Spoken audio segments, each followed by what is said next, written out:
y a certaines personnes qui parlaient déjà que Tshisekedi ou l'actuel mandat, les 5 ans c'est très peu pour un président de la République. Les pouvoirs corrompent et puis il y a l'usure du pouvoir. Oui, c'est ce que disait Machiavel. Oui, l'usure du pouvoir. Moi, je suis d'avis qu'on peut garder les mandats de 5 ans. Le Congo a beaucoup de problèmes. On devrait aller jusqu'à 7 ans. Vous êtes incapable de faire quelque chose pendant 10 ans. Je ne vois pas ce que vous allez faire au-delà de 10 ans. C'est-à-dire que les pouvoirs pouvaient être rotatifs. À l'époque, en 1960 à 65, les Congo avaient les mêmes produits nationaux bruts que le Canada. En effet, nous parlons aujourd'hui de la loi électorale en RDC, puisque comme vous le savez bien, il y a quelques jours passés, le Parlement a adopté cette proposition de loi où 13 députés, le groupe de 13 députés parlementaires avait proposé 18 innovations. Parmi les 18, l'Assemblée nationale a rejeté 12 innovations et 5 ont été adoptées. Puisque dans ces innovations, on a souligné la probabilité pour Joseph Kabila de ne plus se représenter en 2023 et l'éligibilité de Jean-Pierre Bemba. C'était le vice-président de l'Assemblée nationale qui l'avait souligné, André Mbata, je l'ai dit. Il a affirmé le samedi 4 juin lors de son point de presse organisé à Kinshasa. Alors, selon ces termes, il dit « Je suis revenu sur l'article 220 de la Constitution. Notre ancien président, Joseph Kabila, nous l'aimons bien, selon les termes du premier vice-président, mais il ne pourra pas revenir dans l'état actuel des choses. La Constitution est claire. Il faut la lire », a déclaré André Mbata. Pour en parler, je reçois Maître, il est avocat, Maître Konde Toms, qui est avocat spécialiste en droit au WADA, mais il est aussi analyste politique. Bonjour Maître. Bonjour. Alors bienvenue sur notre plateau de télévision. Merci. Comme je l'ai dit tantôt, vous êtes avocat d'affaires, analyste politique, spécialiste en droit au WADA, recouvrement des créances et voies d'exécution, c'est ça, non? Exactement. La présentation, elle est bien faite. Oui, c'est bien fait. Alors, comme vous êtes analyste politique, la situation politique dans notre pays est ce jour ici autour de la sécurité, mais aussi des élections ici à Kinshasa. Comme je l'ai annoncé à l'introduction, l'Assemblée nationale a adopté la loi électorale. Mais les groupes de 13 députés n'ont pas été d'accord. Ils ont même claqué la porte.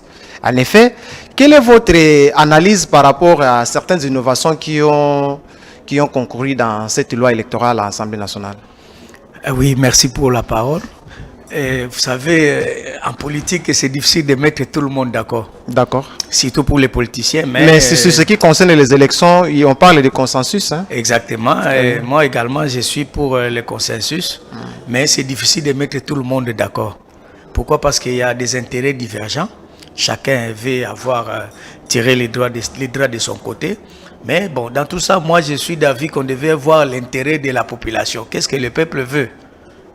Et bon, bien que le peuple est représenté par les députés, le Parlement ainsi que le Sénat, mais bon, peut-être il fallait aussi prendre en compte aussi la considération des ONG, de la société civile, et les observateurs et les analystes comme vous aussi. Parce que bon, pour résoudre ces problèmes de crise de légitimité dans notre pays qui datent depuis l'indépendance, depuis après l'indépendance. Après les indépendances. Oui, effectivement, parce que bon, on va élire quelqu'un, soit la population ne se retrouve pas à cette personne-là. L'ensemble de ces histoires-là qui fait que non, en principe, les députés devaient mettre de l'eau dans leur vin et puis voir les intérêts de la population. Bon, les vins est tiré parce que la loi est déjà adoptée. Peut-être que ça va aller à la seconde lecture au niveau du Sénat.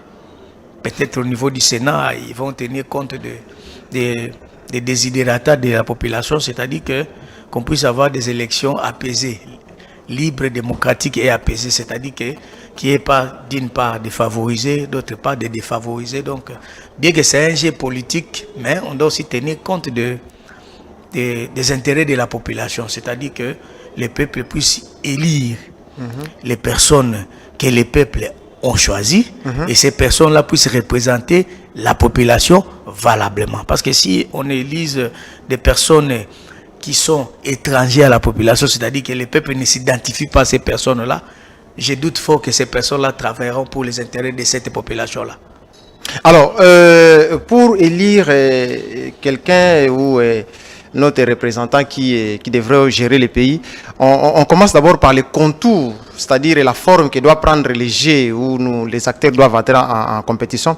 Mais je voudrais demander pourquoi la question de Jean-Pierre Bemba, Joseph Kabila revient trop dans la bouche. Parce qu'on sait bien que c'est un acteur très important, mais explique-nous aussi comment Jean-Pierre Bemba a été écarté la fois passée. On sait bien qu'on a évoqué la question de la condamnation sur bonne chose de témoin. Vous êtes avocat. Comment ça s'explique dans la loi électorale? Comment on a été empêché? Cette loi-là doit d'abord aller au niveau de l'Assemblée du Sénat. Généralement, un juriste et technicien du droit ne peut que commenter, faire des analyses sur une loi définitive. Parce que jusque-là, au niveau du Sénat, ce n'est pas encore définitif. Ce n'est pas encore adopté. Peut-être il y aura une seconde lecture. Mais en tant que Congolais, je peux donner un point de vue sur ce que le Parlement déjà a adopté comme loi électorale. Oui, oui. Donc, la question c'était que comment expliquer comment expliquer tout ça. la subordination. Vous savez, dans la loi électorale ancienne, on avait décidé que M. Jean-Pierre Bemba, l'ancien vice-président Jean-Pierre Bemba, ne puisse pas se représenter dans les élections. Pourquoi? Parce que la loi électorale écartait de la liste de personnes éligibles les personnes condamnées. Les personnes condamnées. Or, à l'époque, il y avait des préventions pour Jean-Pierre Bemba. Donc, il y avait les infractions qui ont été retenues où il a purgé la prison, où il a été acquitté de génocide, crimes de guerre, ainsi de suite. Et il y avait une seconde infraction qui était la subordination des témoins. Souvent, les gens parlent de subordination des témoins. Non, c'est subordination des témoins. C'est-à-dire que c'est une infraction qui est prévue dans le cadre du droit international, droit pénal international, où on poursuit une personne qui a donné, qui a manipulé les témoins, qui a corrompu les témoins pour qu'ils puissent déposer à sa faveur. C'est ce qu'on appelle subordination des témoins. Alors, la Cour pénale internationale avait retenu ces infractions-là pour Jean-Pierre Bemba et la loi électorale de l'époque avait estimé que pour être éligible, il faut que vous n'ayez pas été condamné pour une infraction X. Voilà. Vous voyez un peu ça. Donc, c'est ce qui a fait que nous, sur base de ces éléments-là, bien que dans la loi électorale, on avait spécifié des infractions, et ça a fait couler beaucoup d'encre, où il y a d'autres professeurs ou techniciens du droit, ils ont dit que la subordination des témoins égale à la corruption. Donc voilà un peu, donc c'était un peu ça. Voilà, ça c'était dans l'ancienne loi électorale. Alors dans la nouvelle loi électorale, bien que jusque-là ce n'est pas encore définitive, oui, d'accord. Nous estimons que nous pensons que non, si c'est la même disposition qui a été gardée dans la loi électorale, nous allons voir maintenant comment est-ce que cette loi va maintenant interpréter par rapport à la candidature de M. Jean-Pierre Bemba. Alors, prenons l'hypothèse où on l'a adopté dans sa forme actuelle au Parlement. Alors, si quelqu'un a été condamné pour corruption en 1980, doit-il être inéligible à vie, par exemple? En principe, non. Parce que chez nous, en droit pénal, l'interprétation en matière pénale est stricte d'application. Donc, oui. Techniquement parlant, la corruption est différente de la subordination des témoins. Techniquement parlant. Donc, si la loi électorale actuelle devait écarter M. Jean-Pierre Bemba des élections, il devait parler de subordination des témoins. Mais tandis que là, la loi électorale parle de la corruption.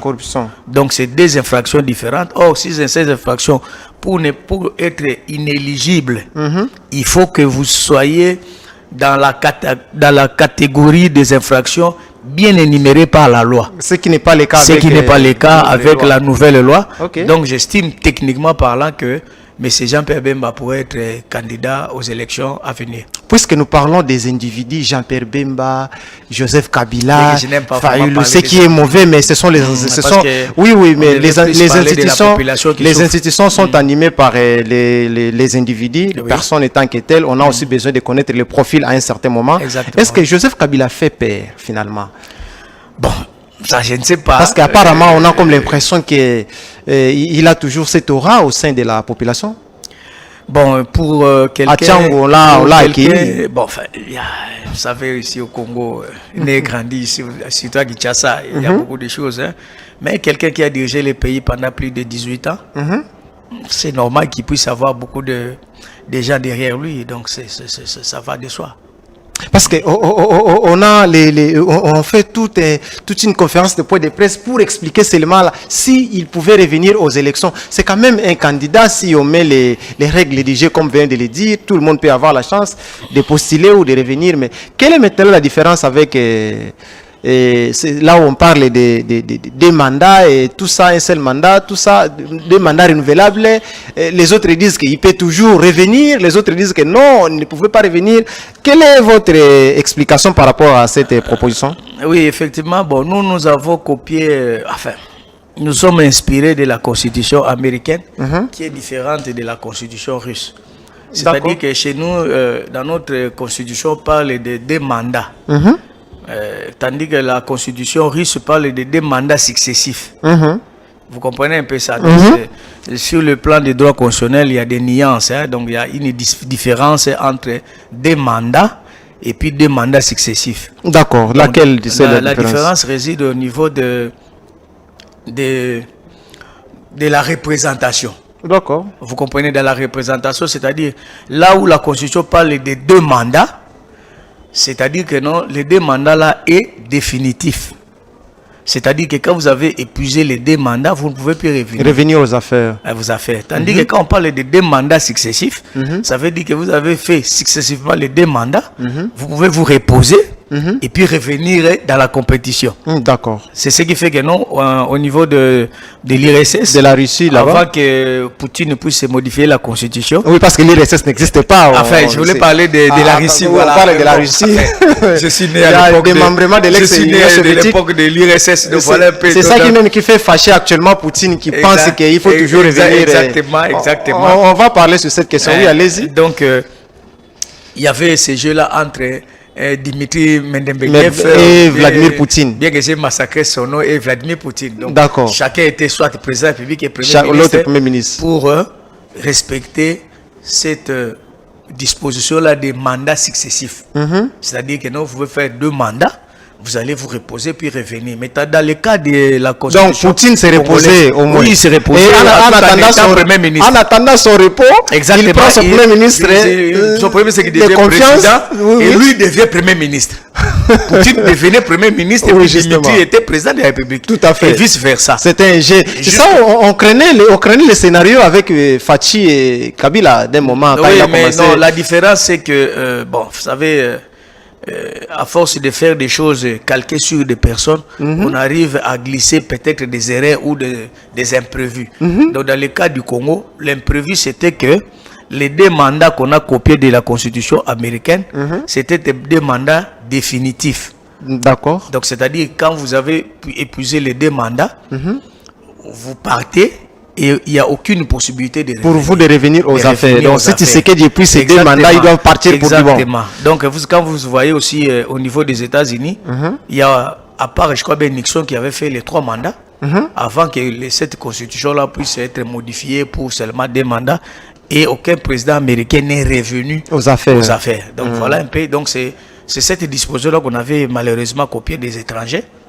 Parce que moi j'ai toujours estimé que nous avons des gens intelligents chez nous ici au Congo qui peuvent vraiment s'asseoir et faire une constitution qui répond. Alors, sur cette question, nous allons revenir sur cette question. Quelle est la méthode, justement, je vous la pose, quelle est la méthode la plus adaptée par rapport à la réalité de notre pays en termes de mandat? Est-ce qu'il faut-il élire les chefs à vie? Il y a certaines personnes qui parlaient déjà que Tshisekedi ou l'actuel mandat, les 5 ans, c'est très peu. Pour un président de la République, le Congo a beaucoup de problèmes. On devrait aller jusqu'à 7 ans de mandat. Non. Quelle est la méthode? Quelle est selon vous, quand vous avez parlé que le Congo a des intelligences, quelle est selon vous l'idée qui peut être notre méthode pour nous à faire les choses, les élections notamment? Oui, vous savez, les pouvoirs corrompent et puis il y a l'usure du pouvoir. Oui, c'est ce que disait Machiavel. Oui, l'usure du pouvoir. Moi, je suis d'avis qu'on peut garder les mandats de 5 ans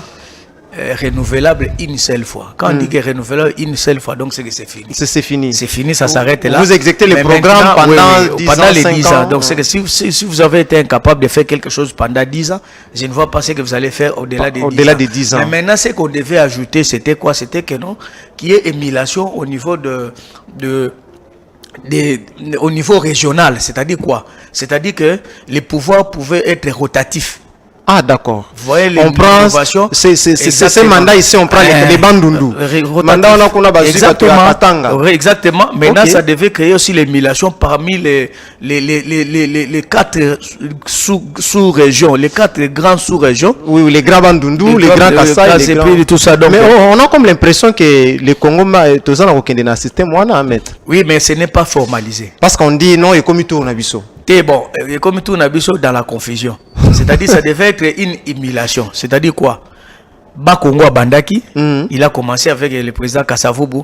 Il avait laissé combien à la caisse de l'État? Quel était son apport? Quel était son absence, son avancement? À l'époque, en 1960 à 65, les Congo avaient les mêmes produits national brut que le Canada. Que le Canada, oui, en 60, c'était comme ça, oui. Et il est parti. Les Sud-Africains nous enviaient aussi aujourd'hui. Mobutu est venu. Et il a fait ce qu'il pouvait faire. Et après Mobutu, il y avait Mouzé Kabila. Après Mouzé Kabila, il y avait Joseph Kabila. Après Joseph Kabila, maintenant c'est Etienne Tshisekedi. Donc c'est cette rotation. Félix, hein? Etienne à travers son fils. Ah oui, je voulais parler. Peut-être c'est ça aussi, hein, les fils dans les pères. J'ai vu à l'UDPS là-bas, on est écrit. C'est Antoine Tshisekedi. Les pères et fils, Saint-Esprit, tout ça, quelque chose comme ça. En fait, moi, j'aime plus parler des principes. Tout à fait. C'est ça qui doit normalement. L'essentiel, c'est que vous voyez la population sortir avec des sourires. Ils mangent bien, ils dorment bien. Donc, la résolution des problèmes de la population. Mais les individus passent. Hein. Maintenant, les gens ne parlent plus de Mobutu. D'accord. Alors que nous, à notre époque, tel que moi, je croyais que Mobutu était un dieu. J'ai su qu'il était une personne quand il est tombé malade. Parce qu'on était des enfants, on est né avec lui, donc il sautait des nuages et tout ça. Voilà un peu ça. Donc moi, je pense qu'on devait monter, plus parler des principes. Et voir ce selon vous, les principes, c'est la rotation entre les provinces. Oui, effectivement, et c'est ça la proposition. C'est quoi l'avantage? L'avantage, c'est l'émulation. Ok. Ça ne va pas, c'est-à-dire notre richesse, c'est ces ethnies-là, c'est ça notre richesse. Même si le Rwanda ne peut pas nous exterminer, c'est à cause de ça. D'accord. C'est-à-dire que quelqu'un qui est dans le Bas-Congo, il croit que non, celui qui est au Kivu là, c'est son frère. D'accord. Vous comprenez un peu ça? Vous voyez comment est-ce que les Congolais se mettent debout pour défendre leur pays. D'accord. Et c'est cette richesse-là qu'on devait maintenant capitaliser, bien que les autres exploitent ça en mal. C'est une richesse. La diversité, c'est une richesse. La diversité culturelle. Oui. Mais pourquoi aux États-Unis, au Canada, ils veulent que tout le monde puisse aller habiter chez eux? Parce que cette diversité-là empêchera l'évasion. Quand on tue sur quelqu'un, on tue sur tout un peuple. Tout un pays. Vous comprenez bien ça? Donc pour moi, j'ai dit que c'est l'émulation. Je dis que non, bon, c'est la région maintenant du Kassai qui a pris le pouvoir. Il va chercher à faire mieux que les Congo central, ou les Congo central, ou les Mukongo qui étaient là. Il va faire mieux que ça. Parce qu'on va maintenant comparer. Et cette rotation-là fera l'émulation. Donc la personne qui va prendre le pouvoir, il ne va quand même pas tout tribaliser au niveau de... Là, on parle seulement au niveau du président de la République, qui doit être rotatif, mais le reste du gouvernement, des entreprises publiques, tout ça, il doit y avoir une représentation. Là, on va aussi changer aussi la représentativité de toutes les provinces dans la gestion de... Mais ça se fait déjà, la géopolitique, elle est respectée, hein, j'ai l'impression. Bon, je n'ai pas tous les éléments pour affirmer, mais bon, vous êtes journaliste, il faut faire des recherches pour voir le nombre. On estime qu'il y a, on a vu un président originaire du Kassai, premier ministre du Katanga. On a Mbosso qui est du Grand Bandundu. Du Grand Bandundu. Et puis le Sénat qui est... Et puis le Sénat, on estime que... Bon, oui, mais bon... ouais, c'est déjà un début. Hein, c'est déjà un début. Maintenant, il faut... Mais non, ça c'est le principe déjà défini. Oui, mais j'ai dit que c'est un début. Maintenant, il faut descendre... Les journalistes doivent aller prendre des informations à la source. Il faut descendre maintenant dans les structures... Là, c'est la superstructure. Maintenant, il faut descendre dans les structures. Là, c'est notre débat. Voilà. Revenons sur le système électoral. Et tout exactement. Ça. Donc, voilà. Donc, pour moi, je pense que non. Cette constitution-là, on pouvait la modifier en tenant compte de ça. Et en dehors de ça, ils avaient aussi proposé que non, qu'on puisse revenir aux élections présidentielles à 2 tours. À 2 tours. Exactement, parce que quand on fait les élections présidentielles à 2 tours, le premier tour c'est pour voir la force, la représentativité, et au second tour c'est pour voir la légitimité. Vous comprenez, parce que dans le second tour il y aura des alliances et la personne qui sera élue, il va représenter une bonne partie de la population. Est-ce que sur cette question vous pensez que l'actuel président a une légitimité nationale durant son premier mandat ici, au vu du résultat des élections nous publiées par Nanga en 2018? Bon, il y a eu plusieurs commentaires là-dessus. Et vous, les catholiques, bon, pour moi, la difficulté, c'était que non, tout en étant analyste politique, je suis aussi juriste. Tout à fait. C'est pour cette raison-là que nous avons milité, enfin, nous avons proposé, nous avons estimé que non, la loi électorale devait être bien ficelée pour qu'on puisse permettre à la population que nous sommes de voir clair. Les élections passées, quand vous allez vous demander même à la CENI, il ne peut pas vous donner les chiffres exacts. Alors sur cette question, on a dit que la CENI devait publier les résultats bureau de vote par bureau de vote pour permettre au CLCR, Centre local de compilation des résultats, d'afficher les résultats de toutes les provinces. Exactement. Parce que c'est aussi une innovation, c'est un avancement, non? Oui, c'est vraiment un avancement. Pourquoi? Parce que en principe, quand vous allez dans des contentieux électoraux, en principe, la Cour devait déjà disposer de tous les éléments. Mais on demandait plutôt à Fayoulou de venir avec ses preuves. Voilà. Et ainsi que les autres candidats. Ça ne devait pas être ainsi. Vous comprenez un peu ça? Ça ne devait pas être ainsi. Donc, Nanga, sur cette question, Nanga n'avait pas bien fait les choses. Non, il n'a pas bien fait les choses. Les choses ont été bâclées. Vous comprenez un peu ça? Parce que si vous publiez chaque bureau de vote, tout le monde peut faire la compilation chez lui et il y aura la transparence. Chacun, quand quelqu'un vient dire non, voilà, vous avez publié dans tel bureau tel résultat, vous venez avec les résultats, tout ça, entre autres la Cour, parce que la CENI doit transmettre à la Cour les élections, les résultats des élections à la Cour, c'est-à-dire les copies des procès-verbaux des élections à la Cour. Maintenant la Cour va maintenant dire que non, voilà ce qui a été publié. Parce que dans la loi électorale, avec ça, vous allez revenir, vous continuez, parce que dans la loi électorale, il y a les destinations des colis ou des plis après élection. Exactement. On dit destination CENI, tout destination CLCR, destination Cour, destination. C'est pour faciliter à ce que la Cour. Mais c'est pourquoi cela n'était pas le cas avec Nanga? Bon. C'était quoi l'intention derrière? Et c'était un problème financier ou c'était volontiers? Moi, je ne sais pas. Peut-être c'était pour des intérêts politiques, parce que la politique, il y a des fois, passe en avant des dispositions techniques, parce que là, ce sont des dispositions d'ordre technique. Oui. Vous comprenez un peu ça? Oui. Parce qu'il y avait des témoins qui manquaient aussi, des PV. Exactement. Peut-être des problèmes d'impression. Non, c'était pas les problèmes, parce que quand on dit gouverner, c'est prévoir. Donc, lui, en tant que technicien, parce qu'au Congo, on parle trop de techniciens. Des experts. Des experts à la matière. Il devait avoir des éléments d'appréciation pour voir comment est-ce que pour qu'il y ait des élections apaisées. Vous voyez un peu ça. Parce que la crise de légitimité empêche le développement. Ok. Oui, c'est exactement ça. À chaque temps, on aura passé le temps en train de... Oui, mais parce que quand vous regardez un peu, est-ce que nous avons avancé ou nous avons reculé?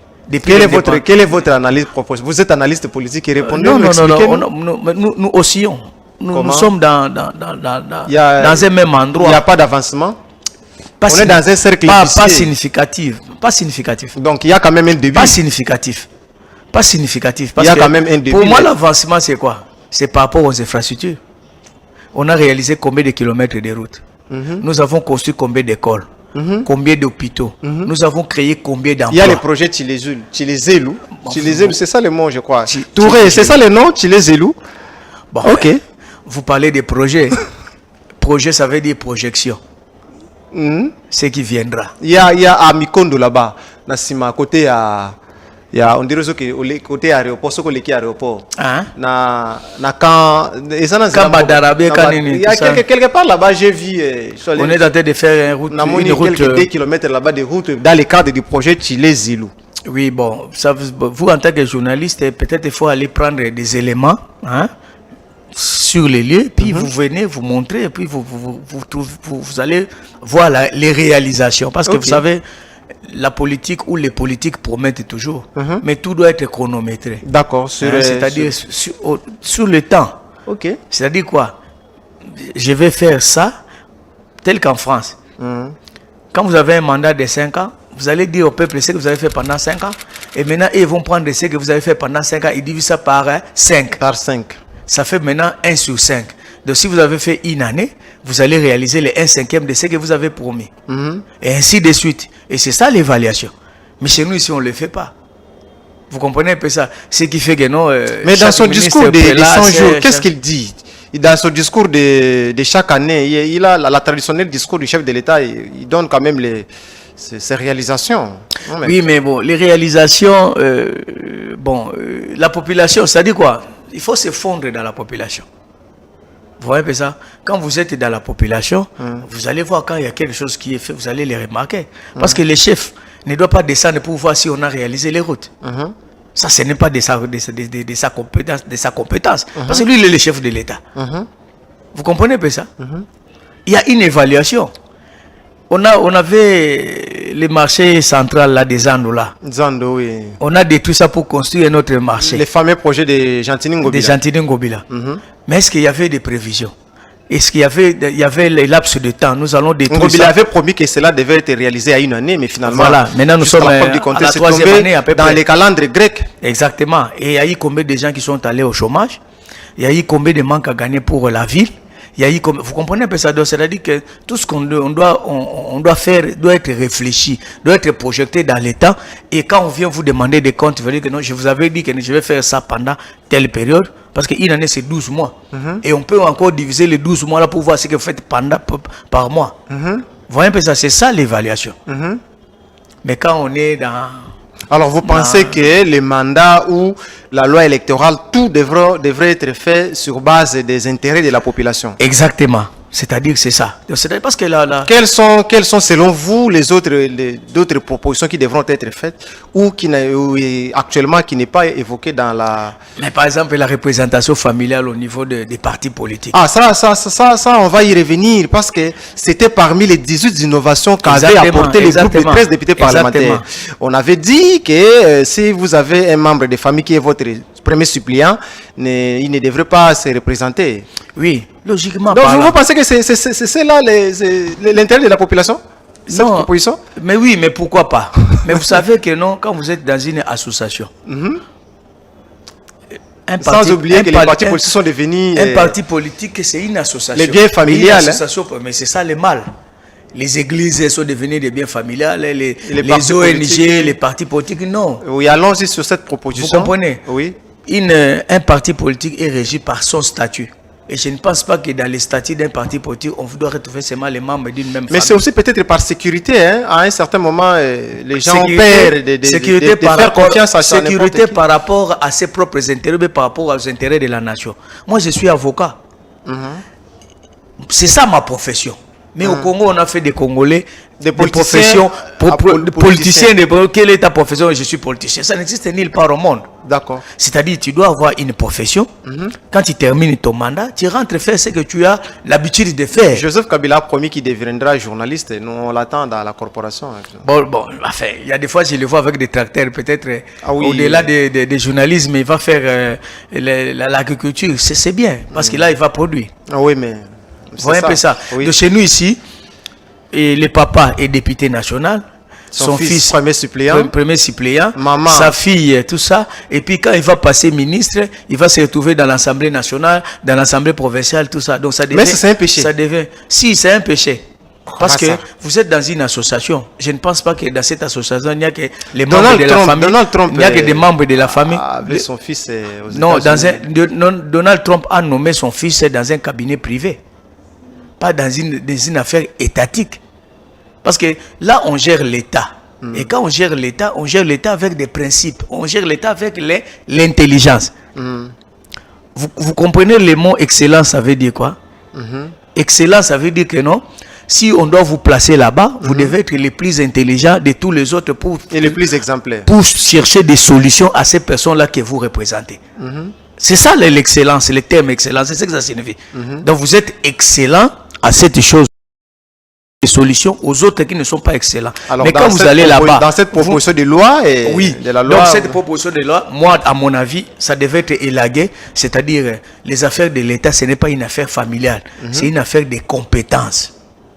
Si dans votre parti politique, vous avez trouvé que non, le fils du chef du parti politique ou du créateur ou du fondateur est excellent pour briguer tel poste, pourquoi pas? Mais comme Bosso a donné son parti politique à son fils. Ça ne doit pas être une affaire peut-être lui aussi est concerné. Hein? C'est cette raison que cette loi n'avait pas été, adoptée. On doit monter. C'est-à-dire le Congo, c'est notre patrimoine. On doit sauver le Congo, c'est notre patrimoine.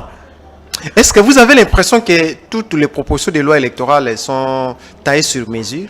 Bon, c'est ça, bon, mais la loi électorale, mais c'est ça l'enjeu des élections. C'est ça le jeu politique. Parce que nous ne sommes pas encore au niveau de pays, des pays développés ou des pays avancés en démocratie. On est dans d'autres pays. Oui, donc nous cherchons encore, c'est-à-dire ce qu'on fait aujourd'hui dans d'autres pays, c'est depuis 1880 et quelques. Donc, depuis des siècles. Il y a plusieurs siècles passés. Nous sommes encore là. C'est-à-dire quoi? C'est-à-dire que nous taillons des histoires en forme des individus, sur la casquette des individus, tout ça. Alors qu'on devait monter. Vous comprenez bien ça? On devait monter pour avoir... ailleurs, la loi électorale, mais c'est l'ancienne loi électorale et puis ailleurs, on n'a pas besoin de la CENI pour organiser les élections. Et pourquoi? C'est le ministère de l'Intérieur qui organise les élections. Ailleurs, c'est le ministère de l'Intérieur. Je comprends. Pourquoi alors, chaque fois qu'on doit toujours revenir réviser la loi électorale, réviser la loi? Pourquoi bon, vous savez, pour moi, j'ai pensé que non, il y a trop de gens qui aiment la facilité. Parce que chaque fois, quand il faut réviser la loi électorale, il faut calquer ces lois-là comme des costumes des gens. Et puis, en dehors de ça, il y a l'argent qui va sortir. Vous comprenez un peu ça? L'État dépense beaucoup. Parce que vous savez, là, pour moi, je disais à un collègue avocat que la CENI, c'est un double emploi. Ailleurs, c'est le ministère de l'Intérieur qui... C'est une charge pour les pays. Mais c'est une double emploi. Oui, la CENI, c'est une section. Mais non, c'était pour des raisons de l'indépendance. Mais est-ce que la CENI est indépendante? Rien que pour la désignation de ces animateurs, vous avez vu qu'il y a eu même des marches. Rien que la désignation de ces animateurs. Donc c'est qu'on n'a pas avancé. En réalité, nous reculons. Parce que au niveau du ministère de l'Intérieur, la CENI, c'est une section. C'est une direction du ministère de actuellement aussi, la CENI dépend beaucoup plus du ministère de l'Intérieur. Parce que c'est là où, sur la sécurisation des élections, des matériels, tout ça, on prend les éléments du ministère de l'Intérieur. La CENI ne peut pas organiser ça. Mais quand vous allez au niveau du ministère de l'Intérieur, il y a une direction chargée des élections. Et tous ces personnels-là qui sont là-bas, quel est leur travail? Alors qu'ils sont payés, mais ils ne travaillent pas. Et cet argent-là qu'on organise pour organiser des élections, payer les matériels, chaque année on paye, chaque élection. Des nouveaux agents, des agents temporaires, tout ça. Acheter des jeeps, tout ça. Vous voyez un peu ça, c'est que ça donne. Alors qu'avec cet argent, on pouvait faire les champs. On pouvait développer l'agriculture, la pisciculture. Vous pensez que nous importons tout dans ces pays pour manger alors que Dieu nous a donné la terre? Vous pensez que les élections pour nous aussi au stade actuel c'est vraiment une charge? Mais c'est une charge énorme. On devrait... Regarde un peu, vous savez combien coûtent les élections? Actuellement, Kadi m'a demandé combien actuellement. Vous êtes analyste. Quand vous allez au niveau des élections passées, c'était au-delà des milliards. Or avec 1 milliard ou 2 milliards, on peut construire combien d'écoles? On peut construire combien de kilomètres de routes? On peut construire combien Donc, entre les élections et les problèmes sociaux de base de la population, vous pensez que c'est les problèmes de la population qui est prioritaire? Mais le ventre affamé n'a point d'oreille, même pour les élections. Et quand vous demandez à la population là, vous voulez lui demander le ministre des budgets, il ne les connaît même pas. Le ministre des Finances, oh non, je ne connais pas ça. C'est-à-dire quoi? Les peuples ne s'identifient pas à travers à ces gens-là. D'accord. Vous comprenez pas ça? Or, si le peuple était dans de très bonnes conditions et que la personne qui est là lui représente, cette personne-là, le peuple doit les connaître, non? Parce qu'il les représente. Donc, il y a un écart considérable Exactement. entre la population Donc, et pour moi, les élections, ce sont des histoires de blancs que nous avons copiées, mais ça ne va pas résoudre les problèmes des Congolais. Rien du tout. Les problèmes des sociaux des Congolais, le développement du Congo, tout ça. Mais le président Mobutu avait décrété la démocratie, le multipartisme en 2000. En 90. Au jour d'aujourd'hui, nous avons comme c'était un vent international. Ça fait 32 ans. Mais qu'est-ce que nous avons fait de ces 32 ans? Et on est tenté de osciller. Nous tournons en rond. En rond. Pourquoi? Parce que on ne fixe pas les objectifs. Mais puisque les élections, c'est une question de vie ou de mort. Parce qu'actuellement, vous voyez déjà la tension. Pour la population. Nous avons interviewé aujourd'hui les marcheurs de la semaine passée, la Mouka, Branche, Fayoulou et Presse et quelque chose comme ça. Ils martèlent, ils insistent beaucoup plus sur le consensus. Parce qu'on va aux élections. Quand même, selon vous, ce n'est pas une priorité, mais c'est aussi une question de stabilité sociale. Les politiciens ne vivent que de ça, on a l'impression. Alors, vous ne pensez pas qu'on devrait beaucoup plus réfléchir, mettre de bonnes conditions pour aller aux élections où tout le monde devrait être d'accord et aller place de banaliser cette question et penser que c'est le problème de la population qui est prioritaire. Non, en fait, je n'ai pas banalisé. C'est-à-dire quoi? C'est-à-dire que au début, là, j'ai parlé que non, la loi électorale, c'est l'enjeu politique. L'enjeu politique, tout à fait. Vous comprenez? Parce que j'en avais parlé. C'est-à-dire quoi? La politique, quand on est au pouvoir, c'est chercher à conserver ces pouvoirs-là. À l'exercer pendant longtemps. Et pour conserver ces pouvoirs-là, à l'exercer pendant longtemps, on se focalise vers les instruments qui peuvent vous permettre de rester là. Et ces instruments-là, c'est quoi? C'est la loi électorale. Il y a entre autres la loi électorale. Non, principalement la loi électorale. D'accord. Principalement la loi électorale. Pourquoi? Mais on ne va pas changer la constitution. Bien qu'à l'époque de Kabila, on avait changé la constitution, les élections à 2 tours, à un seul tour. Mais c'est difficile de modifier la constitution. Et l'enjeu politique reste, c'est la loi électorale. Or, la loi électorale, là, si vous voulez que les jeux soient démocratiques, vraiment au vrai sens des mots, et que la gestion n'a pas été bonne, vous ne serez pas éligible. Alors, vous comprenez un peu ça? Oui, qu'est-ce qu'il faut faire? Mais maintenant, mais c'est à ce moment-là. Démissionner. Mais maintenant, non, la culture de la démission n'est pas congolaise. Pas congolaise. Là, même si on fait des bêtises, on continue à rester là-bas. Vous comprenez un peu ça? Oui. Maintenant, l'enjeu là, c'est quoi? C'est la loi électorale. Et puisque la personne qui est au pouvoir, c'est lui qui détermine les règles du jeu. C'est généralement en Afrique. Maintenant, les gens qui sont maintenant dans l'opposition, maintenant, c'est à eux maintenant de réfléchir. Comment faire pour contrer, pression, pour contrer la personne qui est au pouvoir, parce que nous avons connu dans d'autres pays, tels qu'en Côte d'Ivoire, c'est Babo qui avait organisé les élections, mais il avait perdu. Tout à fait, mais avec l'aide de la France qui a des forces... Non, mais la personne qui avait publié il y avait une contradiction entre la CENI et leur cour constitutionnelle. Oui, exactement, mais quand la CENI proclame les résultats, c'est fini. Non, c'est la CENI proclame les résultats provisoires. C'est à la cour de... Oui, mais les résultats provisoires, là, la cour qui n'est que... En Côte d'Ivoire, c'était une contradiction. C'est là où il y avait des problèmes. C'est là où je parle maintenant que non, la cour, c'est simplement... C'est une cour de constat. Parce que la cour constitutionnelle ne fait pas élire quelqu'un comme président de la République. Non. Mais il peut constater l'irrégularité et annuler les résultats. Exactement, aussi. Oui. Donc, mais il doit les constater. C'est pour ça qu'on parle des résultats provisoires et définitifs. C'est quoi? Pour annuler même les résultats, il se réfère à la loi, non? Tout à fait. S'il y a une irrégularité de 2% et que la personne a gagné avec 15%, on ne va pas annuler les élections. Vous voyez un peu ça, la technicité de... Ah non, merci beaucoup, maître. C'est moi qui vous remercie. Maître Condé Toms. Alors, hier, on a aussi, sur cette question de la loi électorale, l'article 220 Mbata a dit que la forme républicaine de l'État, les principes de suffrage universel, la forme représentative du gouvernement, le nombre et la durée du mandat du président de la République, l'indépendance du pouvoir judiciaire, le pluralisme politique et syndicales ne peuvent faire l'objet d'aucune révision constitutionnelle. Ça, c'est Mbata. Alors, bon, il fait allusion à la Constitution, il n'a pas inventé la roue. Alors, vous pensez que les débats démocratiques autour de ces élections, bien entendu, je voulais parler ici au début qu'il y avait un groupe de députés. Njoli a dit qu'on a torpillé même. Alors moi, ma question, c'est la forme même du débat qui a pris sur cette question. Ça n'a pas fait l'unanimité. Vous craignez les tensions autour de cette question dans les jours qui viennent? Les tensions, tout ça.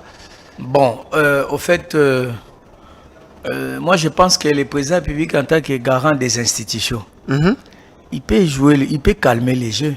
Parce mais que vous venez de dire ici qu'il va tout chercher pour conserver le pouvoir. Si c'est à son avantage, il s'en fout du reste. Hein. Non, non, à ce moment-là, je parle du président de la République, chef de l'État. Ah, d'accord. Vous comprenez, je ne parle pas de la personne de Félix. De Félix Antoine Tshisekedi. Je parle du président du chef de l'État. Ça dit quoi? Le chef de l'État, lui, il est le chef de l'État aussi de l'opposition. Hein? Oui, il doit prendre. Donc vous voulez dire qu'il doit prendre les exactement, avis. Donc les Fayoul ou exactement. C'est-à-dire quoi? Il voit dans sa qualité, dans sa casquette de garant de la nation, garant de bon fonctionnement des institutions. Il peut voir, il dit que non, voilà, il faut une seconde lecture. Au niveau du Sénat. Au niveau du Sénat, même au niveau du Parlement, parce que le président dispose de marges de manœuvre, des prérogatives, la rélecture, des lois. Et, on ne veut pas d'une loi parfaite, mais une loi qui peut mettre, oui, acceptable et passable. Une loi acceptable, et cette loi acceptable-là va apaiser les tensions, et puis, s'il sera réélu, je pense qu'il va aussi diriger avec beaucoup de légitimité, beaucoup de dignité, puis beaucoup de facilité. Alors, parce que vous ne pouvez pas diriger un pays là où il y a des tensions, des troubles, et ainsi de suite. Parce que nous tendons petit à petit vers la fin de l'émission. Une autre observation de cette proposition de loi, c'est que concernant l'essai de recevabilité de la loi de la liste électorale, c'est fixé à 60%, parce que le premier vice-président de l'Assemblée nationale a estimé qu'il a été introduit dans cette loi pour assainir l'espace politique congolais. Alors, dans cette loi, on dit, après, on a finalement, parce que dans l'ancienne loi électorale, il y avait l'essai de 1% de représentativité. Alors, aujourd'hui, en lieu et place de 1%, on parle de 60% de représentativité. Est-ce que vous croyez que donc, c'est-à-dire quoi? Concrètement, pour qu'une liste ou une liste électorale soit déclarée recevable, elle doit avoir au moins 300 candidats sur les 500 sièges à l'Assemblée nationale. C'est ça la nouvelle. Alors, vous pensez que c'est aussi une façon pour la classe politique d'éliminer certaines personnes pour ne pas... Mais je vous ai parlé des jeux politiques.